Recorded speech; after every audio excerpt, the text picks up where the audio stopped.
Have Fender completely lost their minds? In answer to that question, I would have to say no, because I am. You like this guitar? I really, really do. So Fender's Parallel Universe series. I mean, this guitar got announced. Most people would have seen pictures of this guitar floating around the Tinternet because it got announced back at Winter NAMM at the start of the year, along with the rest of the just before Parallel. NAMM, I think. Just before. But we saw them at NAMM. Yeah, with the rest of the Parallel Universe series, and they've been drip feeding these guitars, into shops throughout the year, and every month they focus on a new one. This month they're focusing on the Meteora, and this is the one. And this is the one that's kind of a little bit different to the rest. Yeah, because the rest of them are all like hybrids. There's like a Strat Tele, there's a Tele Strat, there's a Jaguar Strat. Like there's all these weird sort of Strats with Jaguar pickups and plates on them and stuff, but they're still existing instruments essentially. They're still like.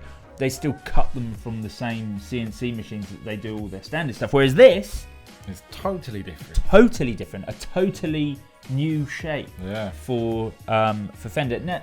And this happens every now and again. Like, I wonder if we're going to see this in the standard line soon. Because as you see, it's like if it's popular, this is what Fender do. They trial a new shape in some sort of weird series, and then a couple of years later, you'll see it become a standard model. It happened with the Jaguar bass. When Fender first made the Jaguar bass, they released it in this weird series of I can't remember what they call it, like modern players, something like that. They released them. There were these Chinese-built Fenders, and the only Jaguar bass you could get was in that series.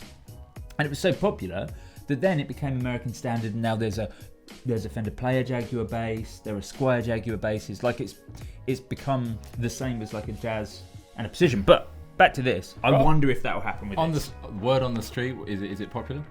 I think it's a massive point of contention. I think you really like it, but I think it's the problem with when Fender ever try anything new is the same when Gibson ever try anything new, is that people don't like it. People don't always like it when a traditional company try to do something different.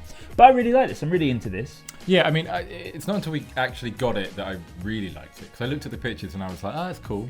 I'm not sure. Yeah. But when picking it up and playing it, I mean, it's basically, the way I see it, it's a Tele body and a Jazzmaster neck. Yeah, it's kind of an offset Telecaster with a Jazzmaster neck and the cool scripty spaghetti logo. I'm really into that. I love they've gone for Butterscotch and the big, thick, single-ply scratch plate. That's super cool. Ash body, maple neck. It's really light. It's really lightweight, which I'm really into. And then the pickup choice is pretty solid as well. Twisted telly in the cool. in the neck, which is super cool, and custom shop in the bridge. So like the same as you were getting on the American standards from 2012 to 2017, and of course anything that you get from the custom shop, which is really cool. Really like the shape of the plate. It's not as original as you'd think. It's got a lot of similarities to the Lace Cybercaster, which was Lace are a much smaller company, but they were sort of they still do make the Cybercaster, and that looks very similar to this, but with different pickups. I think this is just before we have a listen to it. Yeah. You were telling me about the history of this and how it kind of arose to exactly. existence. It was something that's been like knocking around at Fender. The prototype for this has been knocking around there for some years. I don't know exactly how many.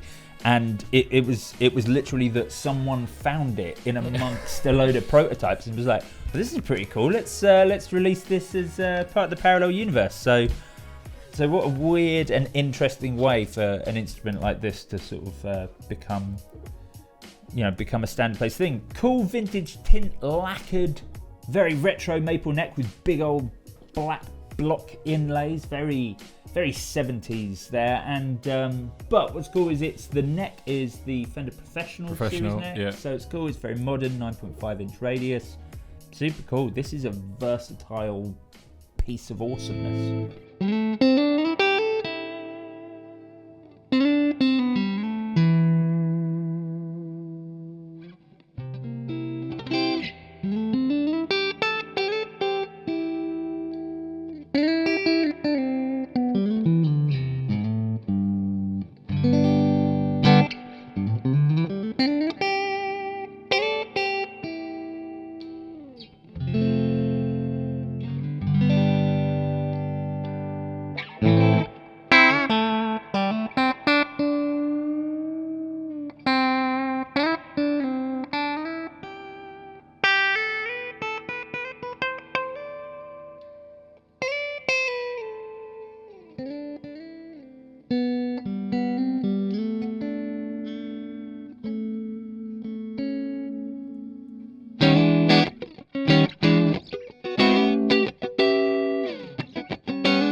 So that was the new Fender Parallel Universe Meteora. But what did you think? Do you love it? Do you hate it? Do you think it's just weird, but you kind of like it? Let us know in the comments below. And if you want to see more videos just like this one, then don't forget to hit that subscribe button, and we shall see you very soon.